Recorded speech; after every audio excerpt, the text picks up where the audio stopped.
Bonjour et bienvenue dans les aventures de Betty. Aujourd'hui, on va parler de ce que j'ai essayé de mettre en place pour rendre plus facile mon retour au travail.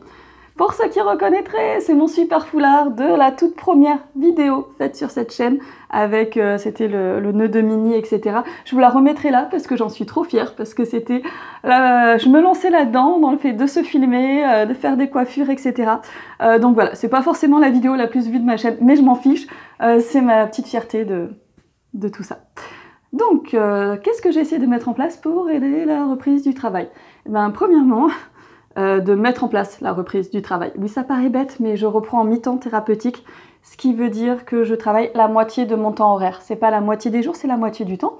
Et pour avoir son mi-temps thérapeutique, il faut aller voir son médecin, souvent son médecin traitant, qui vous le prescrit. Il faut aller voir la médecine du travail, qui vous valide le fait du mi-temps thérapeutique, qui émet des fois des restrictions.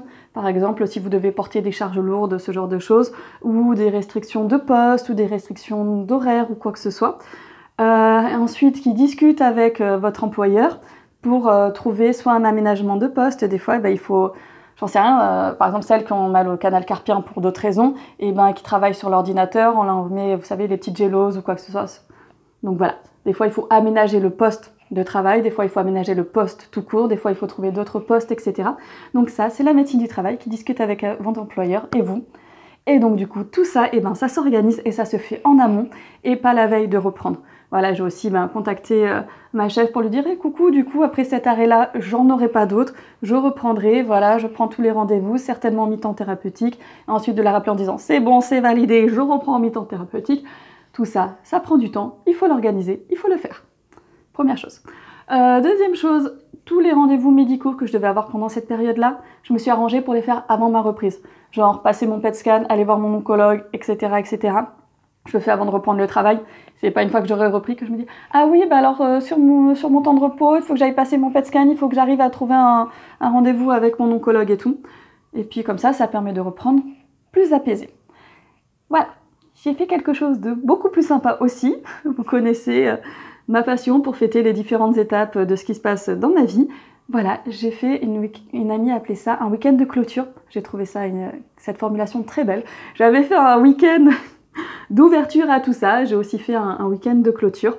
En fait, plus exactement, j'ai passé plusieurs moments aussi avec mes proches, ceux qui m'ont soutenue pendant toute cette période-là. Pas pour mettre un point final à tout ça, mais voilà, pour dire cette partie-là est quand même finie, le reste continue et ça fait du bien. Donc voilà, je vous conseille fortement. Et ensuite, j'ai essayé de mettre en place des petites choses pour faciliter mon retour. Je vous ferai une vidéo sur après la reprise pour savoir ce que j'ai tenu, ce qui aurait été utile ou pas. Donc, il y a des choses très simples. C'est que déjà, j'ai dû accepter le fait que quand j'allais retourner bosser, j'allais pas être reconstruite totalement. Donc c'est mon cas, vous verrez pas très bien. Mais voilà. Ma reconstruction n'est pas finie, c'est un fait et ça m'a pris un peu de temps à accepter le fait. Alors autant dans le moi de la vie tous les jours je peux sortir sans ma prothèse externe, j'ai d'ailleurs très peu mise, etc.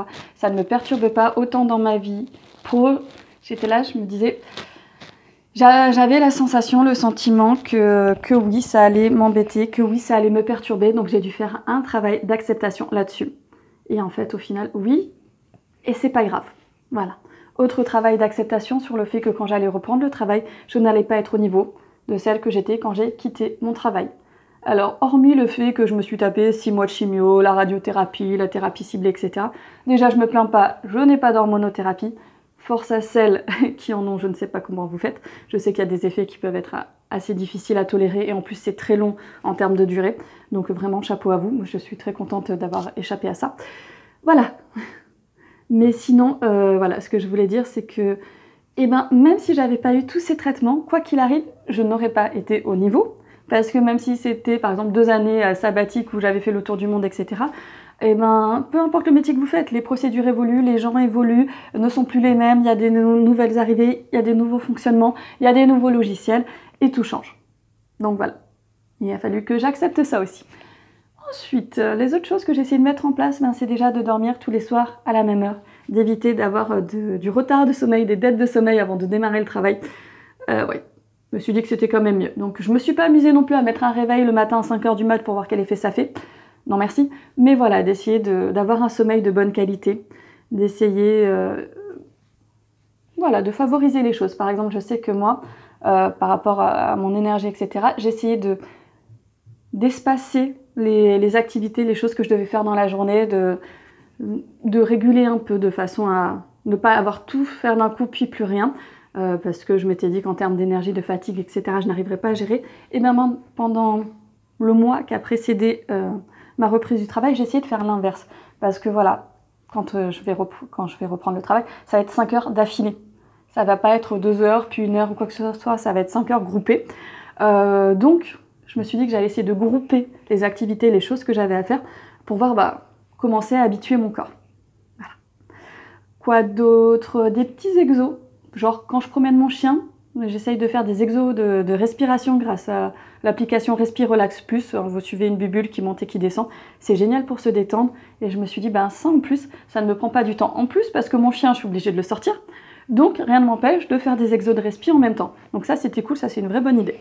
Ce que je fais aussi, c'est que 5 minutes par jour, j'essaye de faire mes exos donc d'étirement pour étirer ma corde de lymphe. Pareil, je vous en ai fait une vidéo.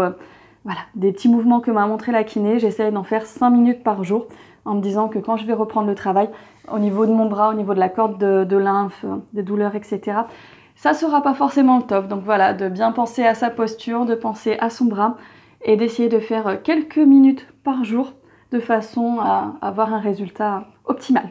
Voilà. Qu'est-ce que j'ai fait d'autre?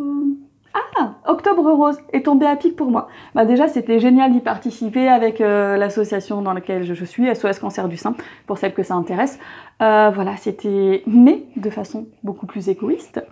C'était génial parce que de devoir tenir un stand pendant des créneaux horaires de 2 à 4 heures grand maximum, souvent c'est par tranche d'1h30, 2 heures, parce qu'il y a encore des femmes qui sont en traitement dans l'association, et donc du coup l'association pense à nous et ne veut pas nous épuiser.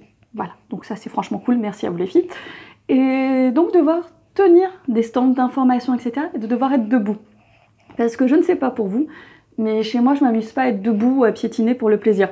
C'est soit je suis debout parce que je suis en train de faire quelque chose, genre des gâteaux, de la cuisine, ou parce que j'ai des choses à faire chez moi debout, soit je suis dehors, je marche, je suis en activité, ou alors je suis en train de lire, en train d'être avachie sur mon canapé, regarder des séries ou quoi que ce soit, c'est déjà plus probable, mais voilà, je suis debout, assise, mais debout en activité ou assise ou allongée. Je suis pas debout à rester statique pour le plaisir et voir quel effet ça fait.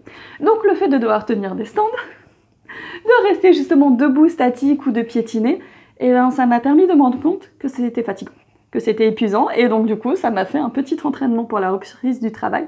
Ça, plus le fait de devoir rester diplomate, souriante, même derrière le masque, souriante, agréable, avec des gens que je ne connais pas, avec des gens qui potentiellement peuvent m'énerver, genre des styles, le cancer du sein? Non. Moi, non, très peu pour moi. Très peu pour moi aussi, mais par contre, je l'ai eu quand même, donc voilà quoi. Ou les hommes, mais moi ça me concerne pas, je suis un homme. Tu as de la chance, tu peux avoir un cancer des testicules, de la prostate et du sang aussi. Allez, c'est le tir, c'est gagnant, c'est pour toi.